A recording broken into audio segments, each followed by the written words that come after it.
Pemirsa, pengawas persaingan usaha menuding dua produsen sepeda motor PT Yamaha Indonesia Manufacturing Motor dan PT Astra Honda Motor melakukan praktek persaingan usaha tidak sehat, di mana kedua produsen diduga melakukan praktek monopoli dan pengaturan harga untuk menjual sepeda, khususnya jenis skuter matic.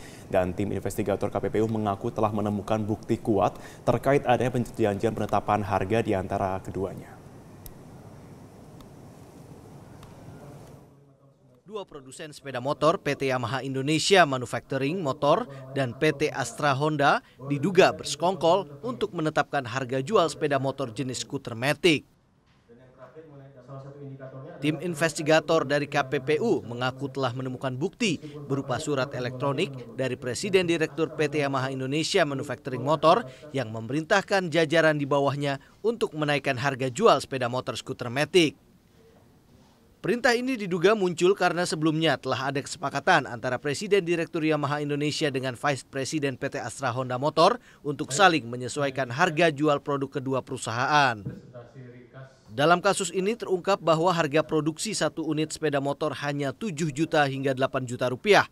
Namun kedua terlapor menjual dengan harga hingga 16 juta rupiah per unit. Ketua KPPU Syarkawi Rauf mengatakan akan terus mengawasi industri sepeda motor agar tidak merugikan masyarakat.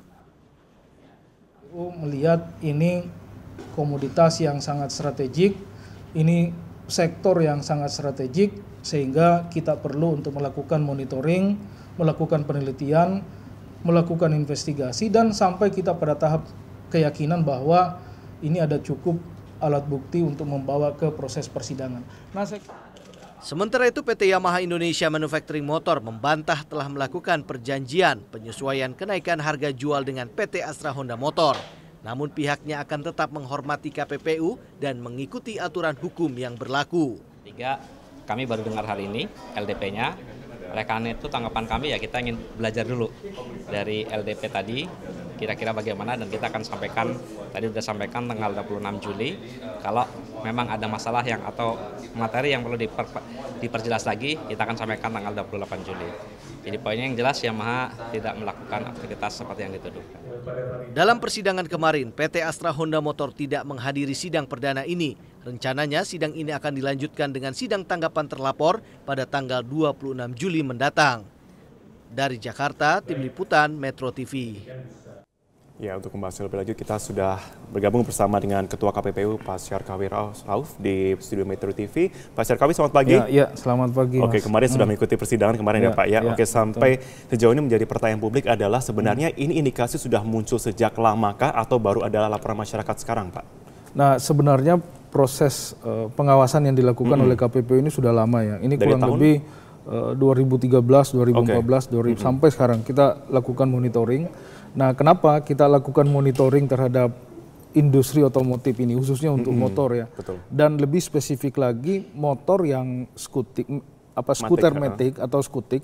Nah, kemudian spesifik lagi yang khusus cc 110 sampai 125 cc ya. Kenapa? Karena memang untuk jenis ini itu paling dominan dibeli oleh konsumen kita. Jadi Indonesia, penjualan terbesar di Indonesia itu untuk jenis sepeda motor. Nah, ini yang sedang kita perkarakan. Nah, sehingga bagi kami di KPPU ini adalah sektor yang sangat strategik yang membutuhkan perhatian khusus. Kemudian yang kedua, kita melakukan monitoring terhadap ini karena sejak 2013 sampai sekarang penguasaan pasar di industri otomotif ini khususnya untuk motor skutik. Nah, itu memang didominasi oleh dua perusahaan besar, di mana Astra Honda Motor itu menguasai kurang lebih 69% pangsa pasar, kemudian Yamaha menguasai kurang lebih 29%.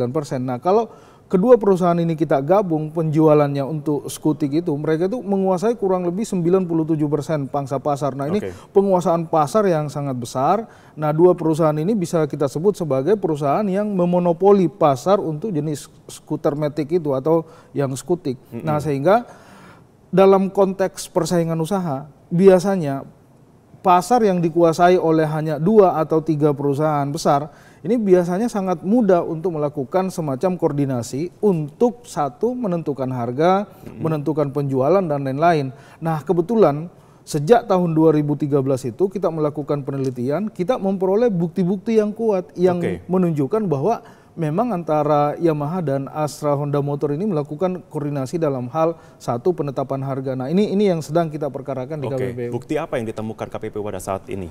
Nah yang pertama terus terang investigator kita itu menemukan bukti komunikasi ya. Jadi karena dalam konteks hukum persaingan selalu komunikasi ini menjadi bukti. Nah bukti komunikasi yang ada di teman-teman investigator itu adalah satu, bahwa antar direksi perusahaan A itu berkomunikasi satu sama lain yang menyatakan bahwa penetapan harga itu harus disesuaikan dengan perusahaan B. Nah, yang merupakan market leader di industri itu. Nah, proses komunikasi inilah yang menjadi indikasi awal bagi kita di KPPU untuk kemudian melakukan penelitian lanjutan sampai kita tingkatkan menjadi proses penyelidikan setelah ya katakanlah paling tidak 2 alat bukti itu cukup untuk membawa mereka ke proses persidangan. Nah ini yang kita sudah temukan sekarang, paling tidak 2 alat bukti kita udah punya. Satu yang bukti dokumen tadi, email-emailan, kemudian 2 ada keterangan ahli dan didukung lagi oleh keterangan saksi-saksi. Nah inilah makanya sejak kemarin itu kita membawa mereka ke proses pemeriksaan di persidangan. Meskipun dari pihak Yamaha pun sudah menyatakan ke sejumlah media kalau ada bantahan, begitu mereka menyatakan tidak bekerja sama, tidak kong kali kong begitu kepada salah satu perusahaan lainnya. Nah nanti semua proses itu kita akan buktikan dalam proses persidangan ya. Nah artinya apapun yang disampaikan oleh Yamaha kemudian pihak Honda nanti kita akan uji dalam proses persidangan yang sifatnya terbuka untuk umum. Jadi ini kan baru dalam tahap proses pemeriksaan pendahuluan.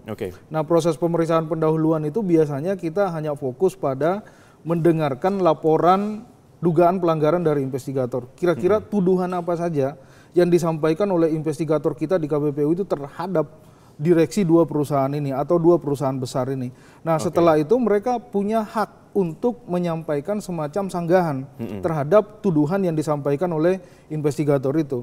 Nah setelah itu baru majelisnya bermusyawarah. Majelis bermusyawarah untuk apa? Untuk melanjutkan ke pemeriksaan lanjutan. Nah di pemeriksaan lanjutan lah itu semua alat bukti kita akan periksa. Oke Pak Syarkawi, tentunya menjadi pertanyaan dari publik di sini adalah mengenai harga. Penetapan harga yang disampaikan oleh KPPU kemarin adalah bisa di markup bahkan bisa mencapai 2 kali lipat begitu. Nah kita mempunyai data yang kemarin diambil juga dikutip dari KPPU, kita lihat sama-sama di layar kaca Pak Syarkawi.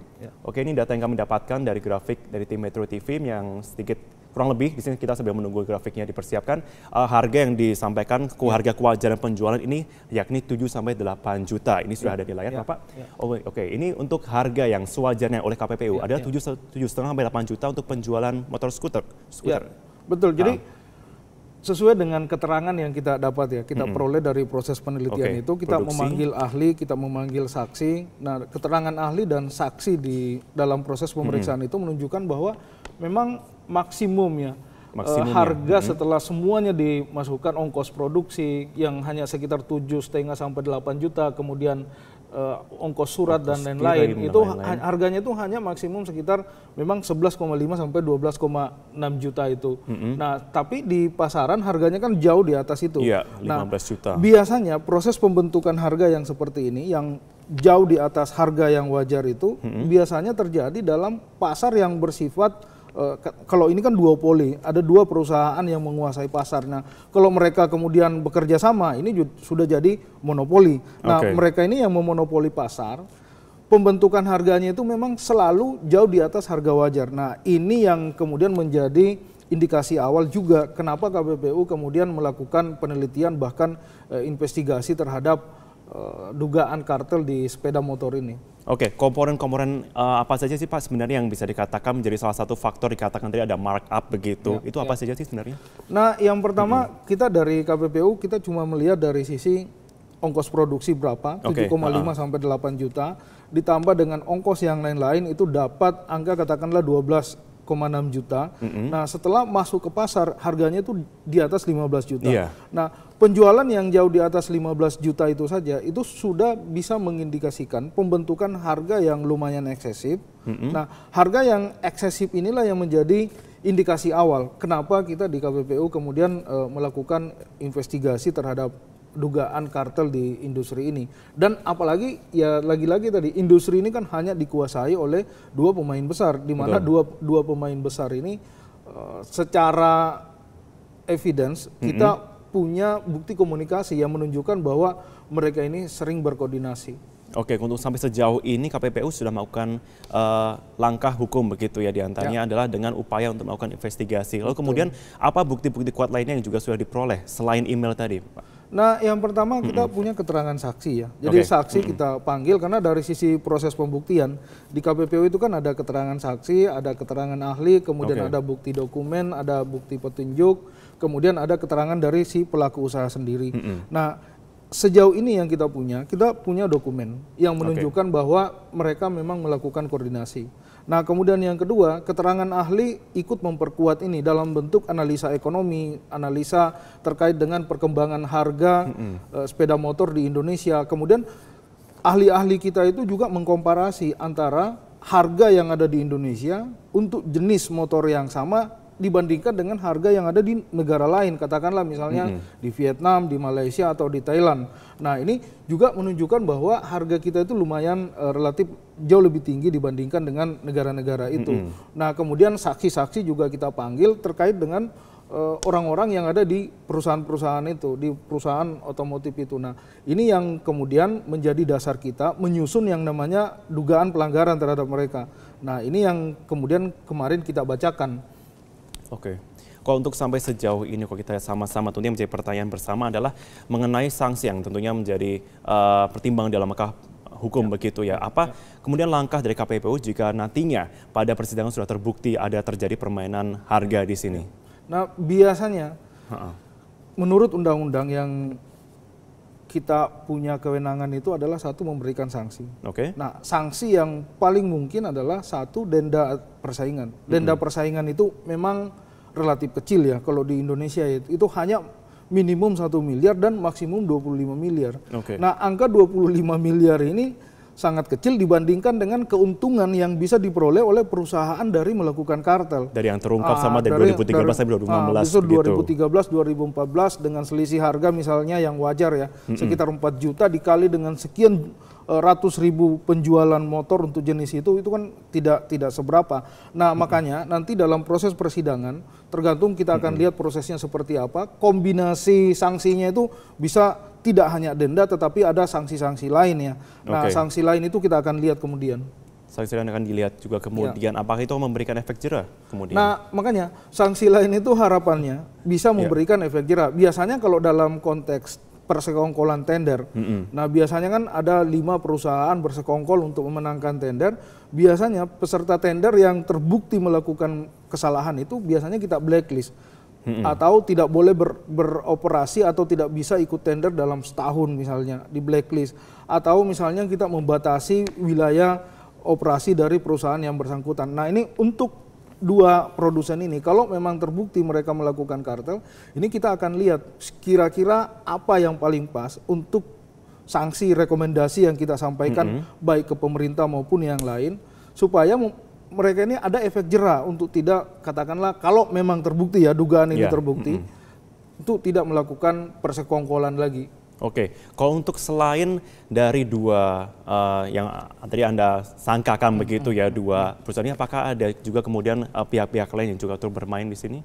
Nah, kita fokusnya memang di 2 perusahaan ini. Memang di Indonesia ini kan ada kurang lebih sampai 5 sampai berapa perusahaan yang bermain di skuter matic ini. Nah, cuma memang fokus kita di 2 ini. Kenapa? Karena penguasaan pasarnya yang memang sangat besar ya, itu sekitar 97%.